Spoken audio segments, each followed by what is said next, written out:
Assalamualaikum warahmatullahi wabarakatuh. Waalaikumsalam. Yang kami hormati, kami banggakan Bapak Ibu pengawas pembina SMA SMK SLB Dinas Pendidikan Kabupaten Jawa Tengah. Alhamdulillah pada hari ini kita sudah berkumpul di ruangan pengawas dengan kondisi yang sehat walafiat.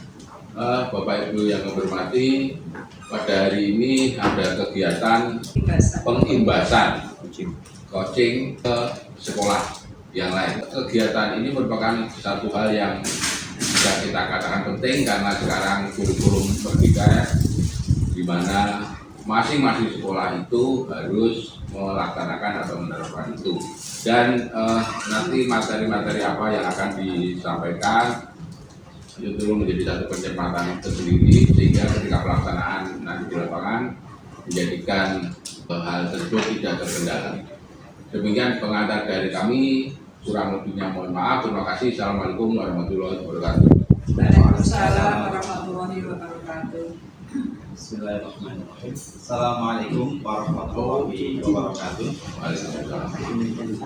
Bismillahirrahmanirrahim. Alhamdulillahirabbil alamin. Wa bihi nasta'in ala umuri dunya waddin. Wa sallallahu ala nabiyyina Muhammadin wa ala alihi wa sahbihi ajmain. Bapak Tunggul selaku asli SMA dan SLB yang saya hormati, Bapak dan Ibu pengawas SMA, SMK, dan SLB yang saya hormati pula.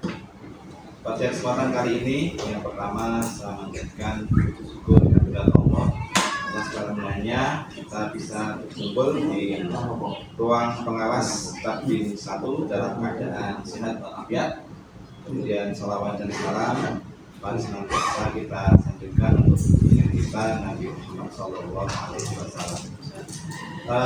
Saya ucapkan terima kasih kepada teman-teman pengawas yang sudah meluangkan waktunya, yang mungkin sudah ada agenda khusus ya.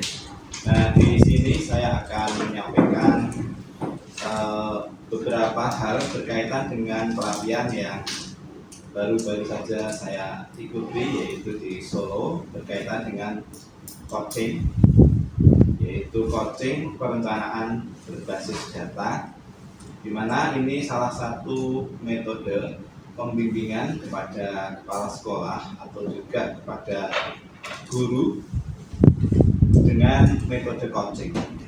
Apa itu coaching? Nanti kita akan membahasnya, dan saya yakin mungkin di antara dari Bapak Ibu pengawas ini sudah mengetahui, tetapi mari kita biar kita meningkatkan pemahaman kita dan kita bisa saling berbagi. Pembimbing saya atau kami ketika pelaksanaan ini itu namanya adalah Bapak Pramudianto, Dr. Pramudianto, seorang coach. Itu beliau salah satu motivatornya, kata beliau, coach itu bayarannya besar, mahal coach itu katanya. Tentunya bukan coach ke sekolah ataupun ke guru ya, tapi di sini biasanya ke pabrik-pabrik atau manajer-manajer yang mengalami suatu masalah. Jadi beliau salah satunya itu menceritakan ada seorang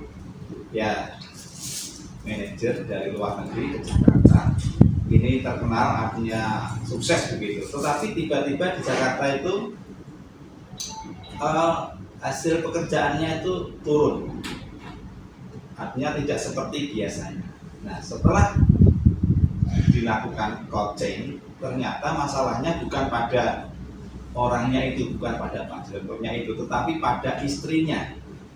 Ternyata istrinya itu tidak betah di Jakarta dan setiap pulang itu ya katakanlah mereka atau ngambek atau apa begitu, sehingga konsentrasi manajer ini terganggu. Ini salah satu contoh coach itu bisa memberikan solusi kepada suatu permasalahan. Dalam hal ini nanti yaitu ketika Bapak Ibu melakukan pembimbingan.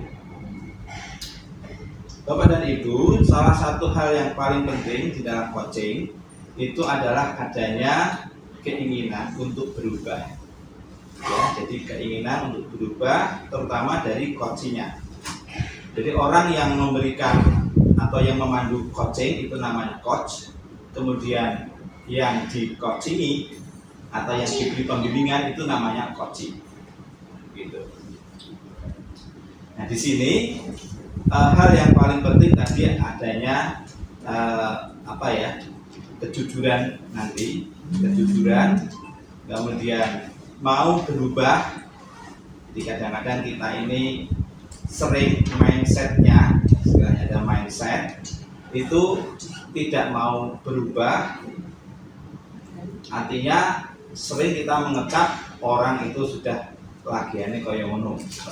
Tetapi seorang coach harus memiliki pemikiran bahwa semua orang itu bisa berubah dan bisa maju. Bapak Ibu, ada beberapa mindset, ini kata Pak Pramudianto, pengawas di dalam melakukan coaching atau akan melakukan coaching. Yang pertama, pengawas belum berani, merasa belum mampu dan belum mau bertanggung jawab terhadap resiko, terhadap perubahannya itu yang akan dilakukannya itu.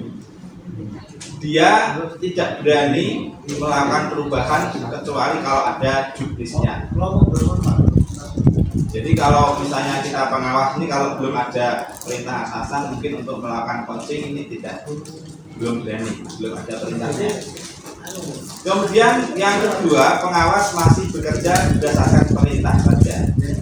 Programnya belum memahami atau memaknai kurikulum merdeka ini dengan berpikir dan belajar. Kemudian yang ketiga, pengawas belum kuat menangkap energi positif perubahan, masih kalah dengan arus status quo, terlalu dominan untuk tuntutan administrasi. Ya. Kemudian yang keempat, ini yang diharapkan ini yang tidak diharapkan, yaitu pengawas masih banyak yang takut melakukan hal yang baru karena sistem pengawasan dan jalur karier belum tertransformasi. Ini beberapa mindset pengawas ketika akan melakukan coaching atau ya untuk memulai coaching gitu. Di sini yang ingin saya sampaikan yang pertama, ya ini terutama berkaitan dengan beberapa istilah yang saya yakin Bapak Ibu sudah mengenal agar nanti bisa artinya coaching tidak berubah menjadi training, tidak menjadi mentoring ataupun counseling. Jadi saya istilahnya training, yang pertama training itu adalah mentransfer pengetahuan dan keterampilan. Jadi fokusnya untuk training itu mentransfer pengetahuan dan juga keterampilan ataupun perilaku. Kemudian yang kedua, mentoring. Mentoring itu sama saja dengan duplikasi diri, artinya menciptakan pengganti atau sesuatu yang hampir sama dengan mentornya. Kemudian konseling ini adalah penyelesaian masalah kepribadian, yaitu pemulihan dan bersifat terapis. Sedangkan coaching, Bapak Ibu, coaching itu berupa kemitraan, pemberdayaan dan memaksimalkan potensi yang dimiliki oleh coaching. Jadi ketika kita kemarin di awal-awal kita menjadi mendampingi sekolah penggerak, itu juga kita sudah dikenalkan dengan adanya coaching dengan sistem TIRTA. Nah ini yang disampaikan oleh Pak Pramudianto ini diberi nama IDEA dari kata involve, decide, explore, dan action. Involve ini di sini diawali dengan ya katakanlah kenalan, tetapi kenalan yang lebih mendalam, yang berusaha ikut ikut memahami apa-apa yang dirasakan oleh coachnya. Jadi tidak hanya kenalan nama dan sebagainya, biasanya diikuti dengan mengetahui kondisi psikologi pada itu, kondisi pemikirannya. Kalau senang ya kita ikut senang, kalau sedih mungkin kita ikut sedih gitu. Kemudian desire, D-nya desire, yaitu membangun keakraban. Di sini penting sekali, coach itu harus bisa menaruh kepercayaan kepada coachnya. Jangan sampai kita memulai coaching ketika coach itu masih ragu-ragu. Sehingga pada tahap desire ini dimulai, akan bicarakan topiknya apa, kemudian apa yang akan diinginkan oleh coach, apa yang ingin dicapai, dan kesepakatan misalnya berapa waktu yang akan disediakan oleh coach untuk berbicara. Jadi di sini yang menentukan semuanya coachnya, topiknya, kemudian waktunya, dan harapan dari coach itu apa. Jadi tidak ada dari coachnya itu nggak ada, coach hanya istilahnya bertanya dan bertanya. Kemudian E-nya explore. Explore di sini maksudnya adalah memetakan situasi, menggali hal-hal yang ada yang menjadi tantangan bagi coach.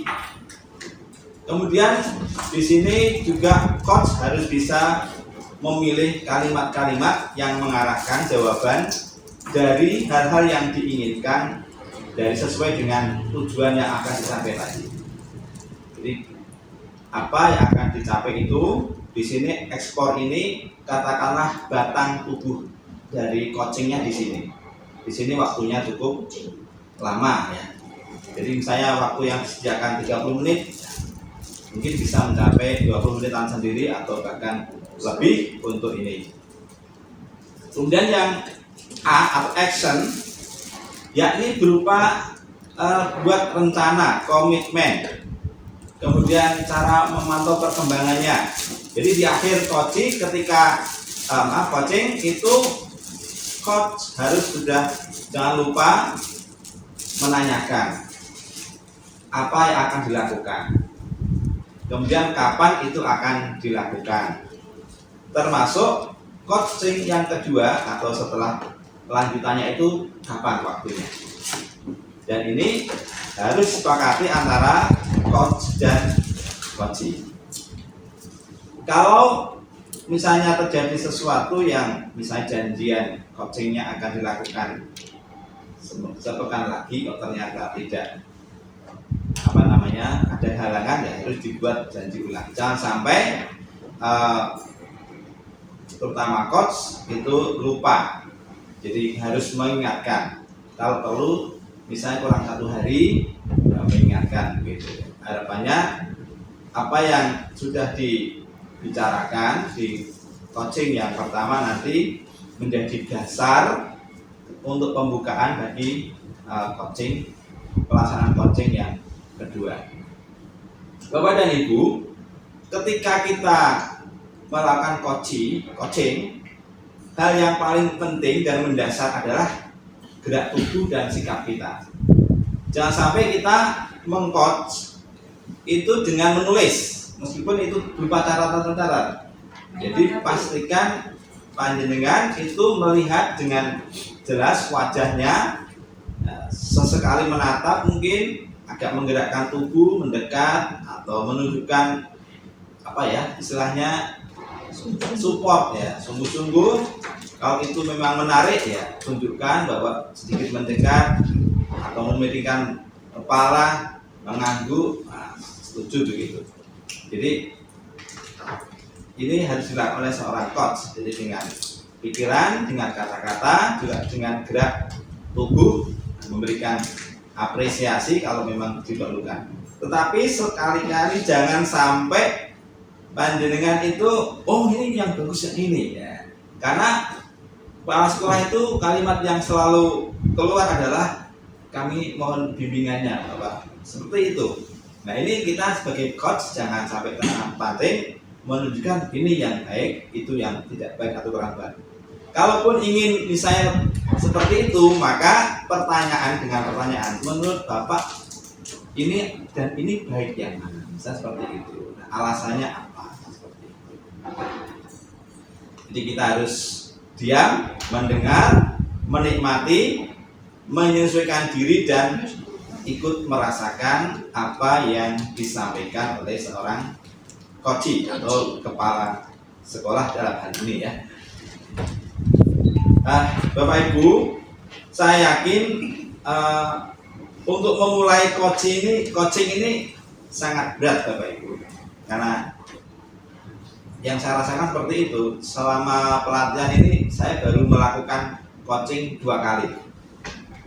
Coaching yang pertama itu atas permintaan dari BPGP, itu di SMP Negeri 6. Kemudian yang kedua ini serbin saya yang targetnya pelatihan yaitu dari SMA Negeri Tuntang. Dan insya Allah nanti tambahan 1 gas yaitu untuk 1 sekolah Guji Petik gitu. Maka dari itu monggo Bapak Ibu kita praktekkan coaching ini. Tidak usah bertele-tele atau tidak usah mendaki-daki ya. Pastikan yang penting kita pahami bahwa prinsip coaching itu adalah memberikan pertolongan di mana kita ini setara. Kita tidak menunjukkan, tidak memberikan, tetapi hanya menggali apa yang ada di pikiran coach kita. Mungkin sesuatu yang belum terpikirkan. Misalnya Bapak Ibu, ketika kepala sekolah itu ada satu masalah, itu misalnya ditanyakan apa yang sudah Bapak lakukan untuk mencari solusinya itu. Kemudian kalau semua sudah, terus dilanjutkan apalagi kira-kira yang Bapak bisa lakukan untuk menyelesaikan atau mengatasi masalah tersebut. Jadi kadang-kadang untuk coaching itu apa yang disampaikan itu di luar dari kebiasaannya. Bisa jadi seperti itu karena kita berusaha menggali sedalam mungkin potensi yang ada pada seorang kepala sekolah. Harapannya nanti kepala sekolah itu mengcoaching guru-guru dan selanjutnya guru-guru juga mengcoaching para siswanya. Kenapa? Karena para siswa itu sebetulnya sangat membutuhkan bimbingan coaching, terutama adalah ketika anak-anak itu akan memilih perguruan tinggi, sehingga tidak lagi terjadi salah pilih, dan kecewa.